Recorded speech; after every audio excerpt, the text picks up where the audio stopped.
मुँह बचा लो, मुँह बचा लो बस, वो बचा। आपको न्याय दिल पाएंगे ऐसा लगता है? मुझे योगी जी पे पूरा भरोसा है। मैं पोर्टल पे नहीं डालता। अगर वो होती, मैंने एसपी के जहाँ कंप्लेंट डाली हुई है इसके खिलाफ। एसपी के जहाँ मैंने रो रो कर सीएम योगी से बचाने की गुहार लगाते ये हैं ब्रजकिशोर सिंह, जिनके साथ पुलिसिया बर्बरता के आरोप लगे हैं।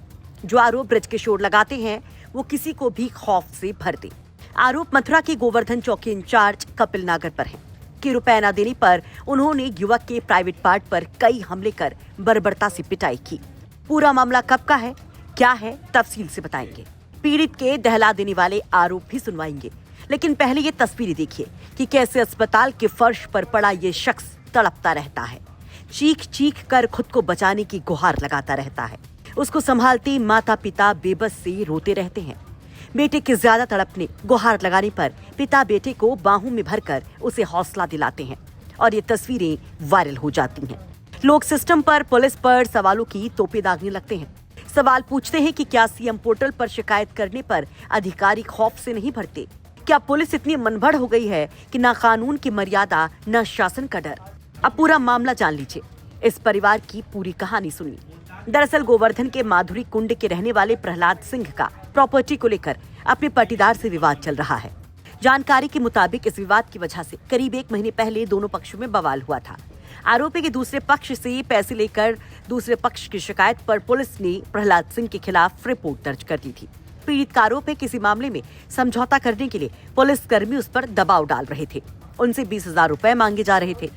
इस पर उनके बेटे ब्रजकिशोर ने अड़ीक चौकी पर तैनात दरोगा कपिल नागर की बार बार दबाव डालने की शिकायत सीएम पोर्टल पर कर दी थी।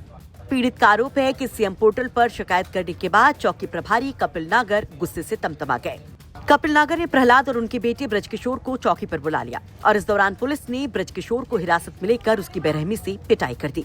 उसके अंडकोश पर बुरी तरह से लातों से हमले किए गए, जिससे वो अधमरा हो गया।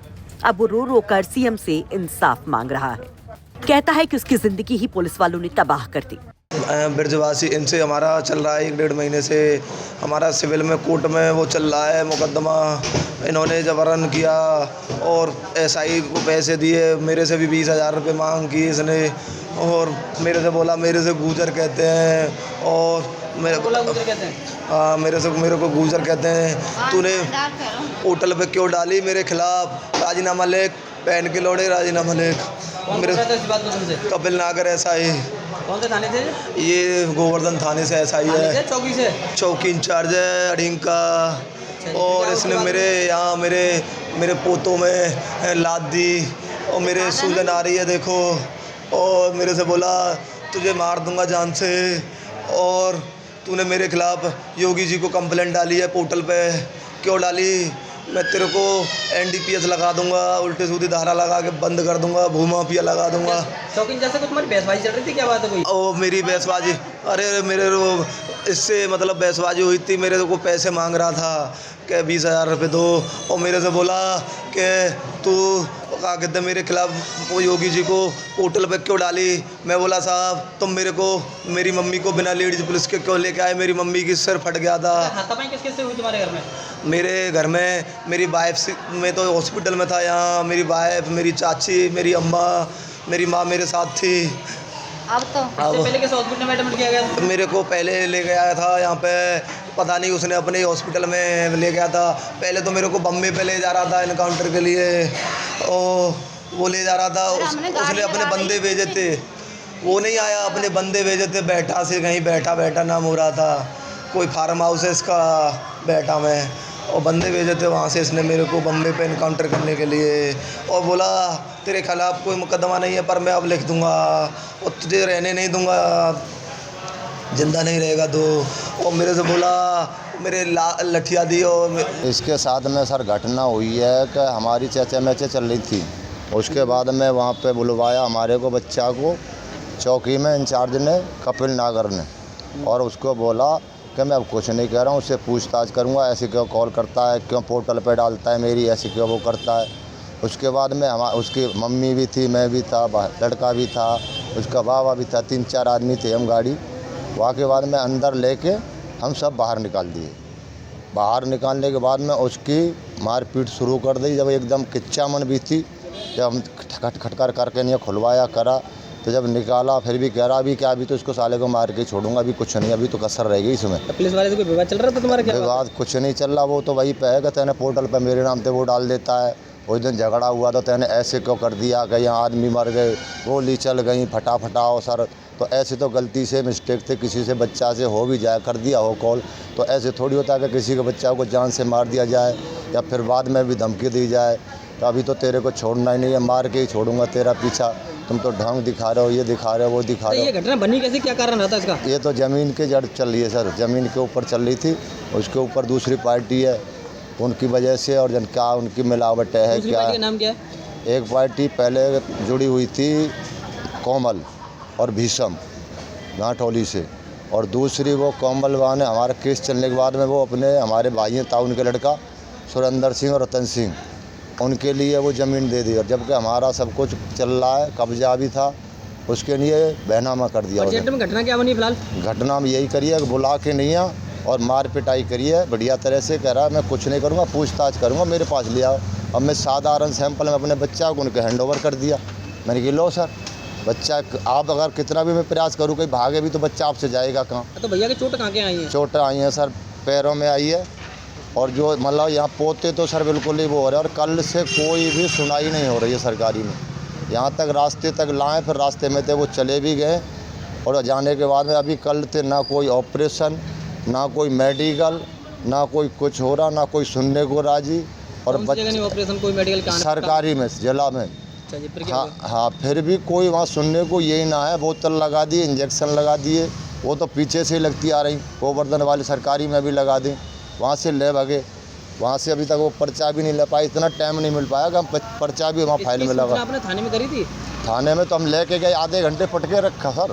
फिर क्या हुआ? वहाँ से कह रहे उसको पहले बच्चा को दिखाओ। अच्छा, ये घटना किसी जगह पे हुई थी भैया के? ये हुई थी अडींग चौकी में। ये चौकी तैनात है फिलहाल चौकी में ये? हाँ जी, अभी ड्यूटी में है वे। क्या नाम है इनका? इनका है नागर के नाम से है, मतलब क्या नाम है बताया मैंने, कपिल नागर। दरोगा हैं ये चौकी इंचार्ज, मतलब चौकी के अडींग वाली के।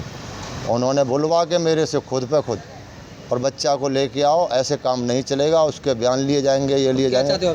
अब मैं ये चाहता हूँ ना तो सर अभी बच्चा का इलाज हो रहा, और ऐसा किया तो क्योंकि अगर मेरा बच्चा का अब ये ज़िंदगी बेकार हो गया, इसके दो छोटे छोटे बच्चे हैं, इनका कौन जीवन पालन करेगा अगर कुछ होता है बच्चा को। बताया जा रहा था कोई महिला के साथ भी कोई बदतमीजी हुई थी यहाँ पर? कहाँ पे? वो तो घर पे हुई जी। वहाँ पे कौन गया था? वहाँ पे पता नहीं, 2-4-6 गुंडे आ गए, और वो टाउन के लड़के हैं, उन्होंने किया, कल किया, वो शाम को किया जी, क्योंकि हम तो थे नहीं घर पे, पीछे से कर दिया। वहीं जब इस मामले ने तूल पकड़ा तो पहले तो पुलिस ने किसी भी तरह की मारपीट से ही इनकार कर दिया।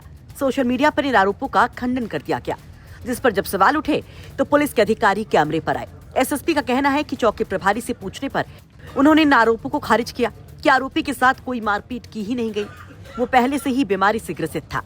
फिलहाल इस मामले में एसपी देहात को जांच के आदेश दिए गए हैं और चौकी इंचार्ज को जांच प्रभावित न हो सके इसके लिए ट्रांसफर कर दिया गया है। ये थाना गोवर्धन के अडीग चौकी क्षेत्र का एक प्रकरण संज्ञान में आया, जिसमें एक सब इंस्पेक्टर पर मारपीट का आरोप लगाया गया है। इस प्रकरण की प्राथमिक जांच में यह तथ्य पाए गए कि जिस व्यक्ति द्वारा यह आरोप लगाए गए हैं उसकी चचेरी बहन है, जिसके द्वारा ये शिकायत की गई कि उस व्यक्ति द्वारा उसकी ज़मीन पर कब्जा करने का प्रयास किया जा रहा है। इस संबंध में उसने सोशल मीडिया के माध्यम से अपना एक बाइट भी जारी किया है। इसके अतिरिक्त जिस व्यक्ति द्वारा यह आरोप लगाया गया है उसने 112 पर एक सूचना दी थी कि वहां पर फायरिंग हुई है, और जब 112 की गाड़ी वहां पहुंची तो इस सूचना को असत्य पाया गया। इसी संदर्भ में पूछताछ हेतु अगले दिन उस व्यक्ति को चौकी पर बुलाया गया था, जहां से कि उसके द्वारा आरोप लगाया गया कि उसके साथ मारपीट हुई है। चौकी इंचार्ज का यह कहना है कि किसी भी प्रकार की मारपीट नहीं हुई और वह व्यक्ति पूर्व से एक बीमारी से पीड़ित था। इस संबंध में गहनता से जांच करने के लिए एसपी आरए को नामित किया गया है, और जांच किसी भी प्रकार से प्रभावित ना हो इसलिए उस चौकी इंचार्ज को अन्यत्र स्थानांतरित कर दिया गया है। जो भी तथ्य जांच में प्रकाश में आएंगे उसके आधार पर अग्रिम कार्रवाई सुनिश्चित की जाएगी। तो कुल मिलाकर पुलिस पहले तो पूरे मामले को ही सिरे से खारिज कर जाती है और उसके बाद जांच की बात कहती है, लेकिन जिस तरह से पूरी घटना सामने आई है, जो पीड़ितों ने आरोप लगाए हैं, या पुलिस जिस तरह से इस पूरे केस को देख रही है, बयान दे रही है, उस पर आप क्या कहेंगे? कमेंट बॉक्स में अपनी राय जरूर रखिए। मथुरा से मदन गोपाल शर्मा की रिपोर्ट, यूपी तक।